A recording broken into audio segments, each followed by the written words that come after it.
This is Cast of Wonders, the young adult fiction podcast featuring stories of the fantastic. Welcome. I'm Catherine Inskip, your editor and host. Episode 406. Our story for today is the Hammer Royal model for making the superhero A-list by Jason Kimball, a Cast of Wonders original. Jason Kimball left the tornadoes of Michigan for the hurricanes of Florida because spinning air is better when it's warm. He lives there with his finally legal husband. His work has appeared or is forthcoming in Escape Pod and the Speculative Masculinities anthology from Galley Books, as well as twice previously on Cast of Wonders. You can find more of his nattering at his website, Process Wonk, or on Twitter. This story is narrated by Andrew K. Ho. Andrew K. Ho teaches and practices Choi Li Foot Kung Fu and Tai Chi in Southern California, where he also writes speculative YA fiction. He has been a high school English teacher, an assistant language teacher in Japan, and a college professor. His academic work in children's literature can be found in The Looking Glass. Follow him online or on Twitter. And now, we've a tale to tell.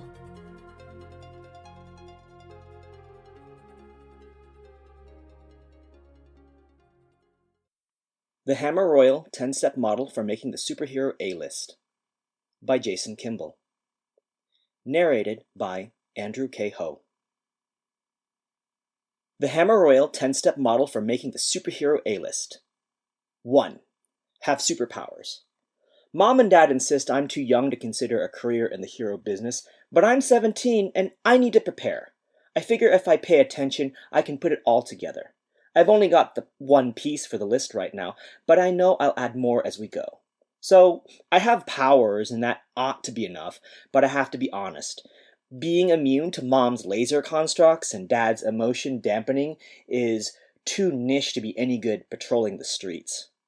If Mom and Dad took me out on patrol, I'd be way more likely to develop better powers, but Lazerica and the Peacenik are retired, they say. Even so, powers is kind of subjective. Aunts Tanisha and Shelley use gadgets to their gooding as twist and shout. Then again, Aunt Tanisha is the only person with the brains to invent her crazy gadgets in the first place, and the bureaucratic somersaults Aunt Shelley does to import material, pay for it all, and somehow not throw IRS or customs red flags is just as mind-blowing. Seems like superpowers to me, and I'm not just saying that because I was ring bearer at their wedding, though getting to work the trans-dimensional ring box was pretty cool. 2. Have a name that alliterates. I had to fill out an extended emergency contact list for the senior trip today. There I was scanning the names when this step fell in my lap. Hank Hammer would have been perfect, with bonus points for a last name that says, I'm made to give a beating, right? Instead, I'm Hank Hammer Royal, because my folks insisted on hyphenating their names. They claim it's progressive gender politics, but I think it's them doubling down on their retirement by killing the alliteration. Here's the thing, though. My middle name is Raleigh, which makes me Hank Raleigh Hammer Royal. Double the alliteration, like double the hero pedigree. That has to be enough, doesn't it? Besides, if Uncle Cecil gets away with Cecil Samuels, which is sound alliteration and doesn't even look right on paper, I ought to be safe with what I have. 3. Be a social pariah. Declan Tort got the whole school calling me Hank Hammer Yank when he caught me at the hole in the girls' locker room wall freshman year. The trend hasn't ebbed yet. Last year, they stuffed the ballot box to make me Winter Fling Queen, which was extra awful since my friend Roberto is gay and Lizelle is trans, so I felt like a complete tool, even being embarrassed by it because what the hell? The latest, I had to take the bus in again this morning after they slashed my tires for the 4th time this year. At least this time it came with a eureka moment. The kids at school terrorized Mom. She bounced from one foster home to another, and the other foster kids weren't much better. Dad's happened a little later. After his folks' life insurance claims were denied, he got to college on full scholarship, but the trust fund kids called him Little Orphan Handout. At Uncle Cecil's school, they pranked him all the time. Stole his regular clothes during PE for a whole week once, which was a big deal when he and his widowed aunt were living on the little bit she could bring in with her odd jobs. People are awful sometimes, which is part of why we need superheroes, to stand up for the little guy. Aunts Tanisha and Shelley didn't have any of those problems, but they were both super rich as well as orphan geniuses. I figure there's an opt-out clause when you have enough money. There is for most anything else, so I don't see why there wouldn't be for superheroes. 4. Discover your powers in a dramatic fashion. Finally! No one will ever beat Uncle Cecil, but if everyone had to be gored by a longhorn infected with experimental germ warfare while being struck by lightning, then the bison would be the only superhero ever as well as the biggest show-off. It's a little more sedate, but at least narratively consistent, that mine happened with Declan Tort at graduation today. I knew it would egg him on, the story I spun about muscles going to fat and how high school is only the best years for the real losers who'd be stuck hanging around the football field hitting on underage girls because they didn't get into a good school. I figured it would be the perfect parting shot at him. I didn't count on him cornering me afterward. My aunts taught me some self-defense even with Mom and Dad's moratorium on crime fighting, so I kind of sort of held my own, but Declan's a slab of beef. I was laid out on the ground inside of a minute, palms raked, knees bloody, and I'm pretty sure that scream in my nose was a break. Then, I didn't feel anything at all. Not blissed out and happy like from a peacenik attack, just numb. No distractions. The whole situation was laid out in my head. Like a picture I could turn around and twist to examine. Whether it was that clinical headspace or some kind of instinct, I wondered. If it was just a picture, if I swiped across it, could I... Declan didn't know how his belt suddenly wasn't there. How his zipper and buttons had both snapped at once. But there he was, pants around his ankles, distracting him long enough for me to get to my feet. And when he took a swing at me, he realized the fingers on his right hand weren't there anymore. Grown over like they'd been there, point of fact, wiped out of the picture. I put them back on when he turned, screaming to run back to the crowd. The online stream of him, jeans still around his ankles, blubbering about disappearing fingers while waving a hand with all its proper digits, is at around 300,000 views last time I checked. So, I might not be the product of an electrified Bioterror bull, but I'm not complaining. 5. Learn costume construction. Alternately sneak into the costume fabrication room of your super rich aunts while they're off investigating a lead in New Zealand. I'm glad I made them teach me how it worked last year when I was just toying with all this before my real powers manifested. Laser measurement and advanced 3D printed nanotech are much more amazeballs than fighting with leather needles in the sewing machine. Color schemes are the worst. Like, I don't want to pick anything that anyone else has. I'm new and young. If I match an active superhero, some stupid social post's going to call me so-and-so junior or label me a sidekick, and that would take forever to live down. I was tempted to go with something reminiscent of Dad or Mom at one point. They're retired, but have been for long enough that I could come in as a replacement. I'm not opposed to being a legacy hero. This Zen thing I've got going is kind of like Dad's bliss turned inward, and erasing things is kind of the opposite of the way Mom makes stuff out of thin air. New twists on classics or whatever. But both of them together is something new. I'm something new. I ditched the notion and went for broke. I've been noodling with costume design since I was 6. Had more than a few ideas to use. I feel bad about Firehide, but he wouldn't let me in, which is why they left him to guard the place. I had to erase him temporarily to get by. I put him back after, but, well, he was ancient, even for a Dragon Phoenix hybrid. They've had him since the interdimensional jaunt they took hunting down the Hell Beast, before I was born. This trip, Aunt Shelley worried about leaving him to guard the lair, that he might enter his final combustion molt while they were gone. So maybe the erase and restore cycle from my powers triggered something, but it wasn't like he had a lot of life left in him. They should have been glad I'd saved him the agony of waiting. 6. Lie to your friends and loved ones. Eventually, your heroic peers might learn your secret, but until then, the way to protect the people you care about is to keep your secret identity a secret. Also, I'm pretty sure Mom and Dad will cut off helping with my rent if they find out. I finally see what everybody means about how hard it is.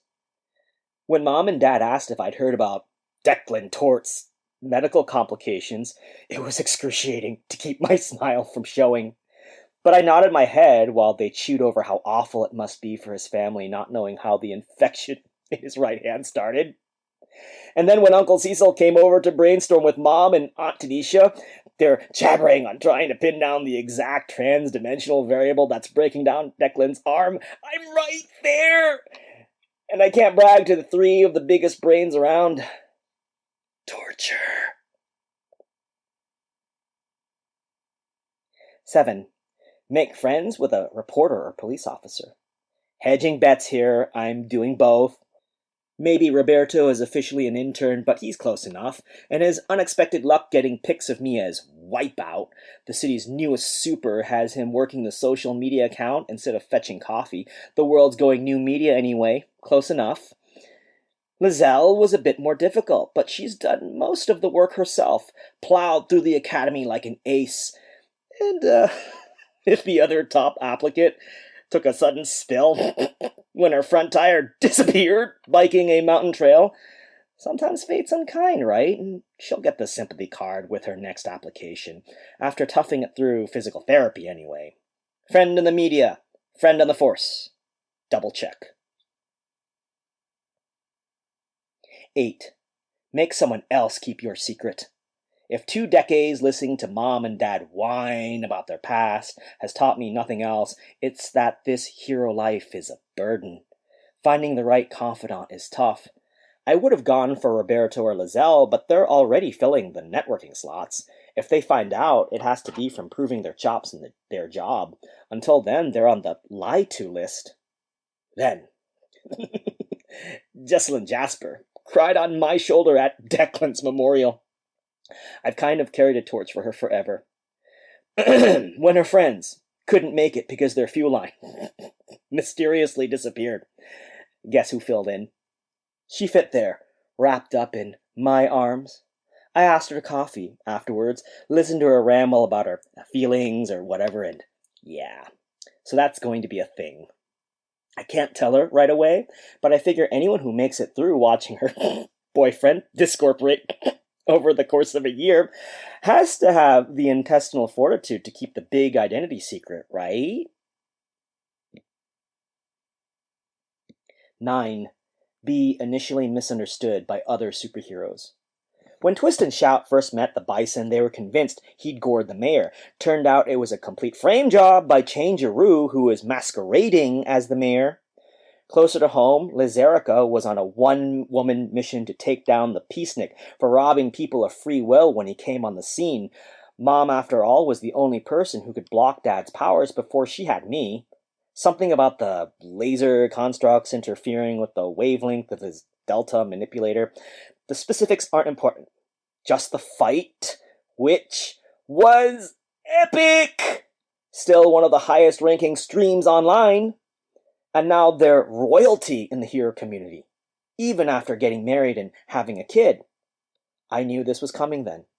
Twist and Shout, legendary detectives on 13 planets, 4 planes of existence, and a pair of alternate timelines put Wipeout together with what happened to Declan. My face-offs with NCO, Nobelium, Blind Man's Bluff, and the entire Roundabout gang gave them a pattern in disappearing body parts. I was ready. Been practicing my erases to control the environment. Organics don't come back quite right, but concrete and steel and even air work fine, so I'd built up a pretty good repertoire for the inevitable confrontation where we all tried not to hurt each other until we'd proved ourselves and gotten over the misunderstanding. What I didn't count on is Twist sussing out my identity right away. She skipped a step. Here I am, suited up and ready to wipe Twist's spinnerangs and shout sonic bombs out of the air, but nothing. A bunch of blathering about wanting to help me and how it's not too late to make amends. Then Bison shows, and I figure, finally!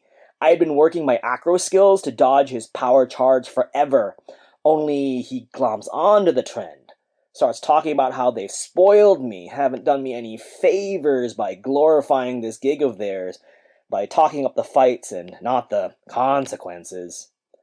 Uncle Cecil tells me how he maimed someone in his first fight, and Aunt Shelley chatters about the gang members who suffered brain hemorrhages the first time she used the 2.0 build of her sonic bomb, and I'm baffled because they're making my point. I'm like them, and I'm going to get better. And why couldn't they fight me like they were supposed to, so I could finish the stupid initiation phase and be a real superhero? Then Aunt Tanisha stepped up, told me she got it, how all of them had it much harder and they wanted to make sure the first kid in the bunch didn't have to suffer through all that pain and loss.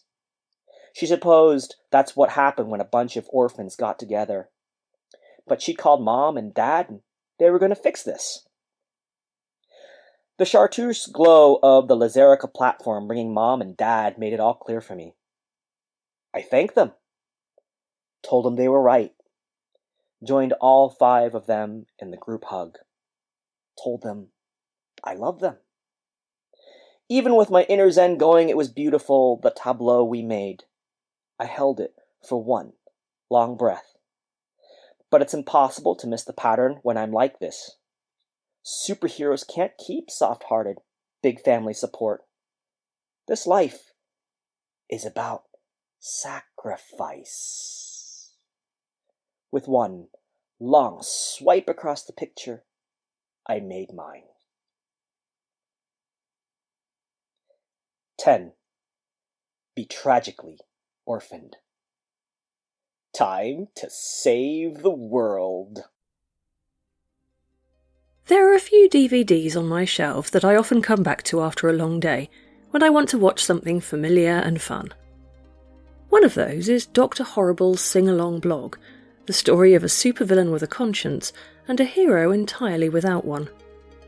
I think my kids are going to love it when they're old enough, even if they're more into it for the Freezeway and Bad Horse than the examination of superhero and supervillain tropes. And I think Hank Hammer Royal would fit into that world just fine. But you don't need to have superpowers to fall into Hank's way of thinking. There are plenty of people out there who feel like they're misunderstood, and to be fair, very often are, and who struggle to figure out the rules of social acceptance. It's a hard balance to learn where the lines are, to be treated unfairly and know you're being treated unfairly, and to not lose faith in the system entirely. Many societies are flawed, biased, bigoted, and it's okay to be angry at that. But to turn rejection into entitlement, or to worse than that, is something else entirely. We all get to be heroes. We already are in our own lives, facing our own battles no matter how we fight them. We also, all of us, get to be villains too. We can be the villains others see us as, through the lens of their prejudice or ignorance or jealousy or misunderstanding. And we can choose to be villains of our own making too, when we forget that, at heart, all anyone wants is to be happy. One thing's for sure, for the protagonist of this story, happiness is always going to be in very short supply. Join us again next week for our first Little Wonders episode of 2020. And polish off those dinosaur stories. We're opening again for Dinovember submissions in just under a week. We love bringing you the best audio fiction week after week, but we can't do it without your support. Every little counts. Our associate editors are currently hard at work in the Cast of Wonders slush pile, and we'd love to be able to pay them for their efforts. Please consider supporting us with a monthly donation through either PayPal or Patreon. You can also review us on Apple Podcasts, request us on Spotify, and consider the stories we publish for award consideration. There are lots of ways you can help. Join the discussion on our Patreon Discord server, the EA Forum, forum.escapeartists.net, or visit on Twitter at Cast of Wonders. Come say hello. Cast of Wonders is a production of Escape Artists Incorporated and is brought to you by editor Catherine Inskip and assistant editors Andrew K. Ho and Carissa Sluss, associate editors Amy Brennan, Alicia Caparaso, William Haight-Miner, Umera Hussain, Sean Proctor, Ray O, Susie Rodriguez and Emma Smales. Our audio producer is Jeremy Carter, our art director is Alexis Goebel, and our community manager is Danny Daly. Our episodes are released under the Creative Commons Attribution Non-Commercial No Derivatives 4.0 International License. That means you can download or listen to the episode on any device you like, but you can't change it or sell it. Our theme music, Appeal to Heavens, is by Alexei Nov and available from Promo DJ or his Facebook page. Thank you for listening.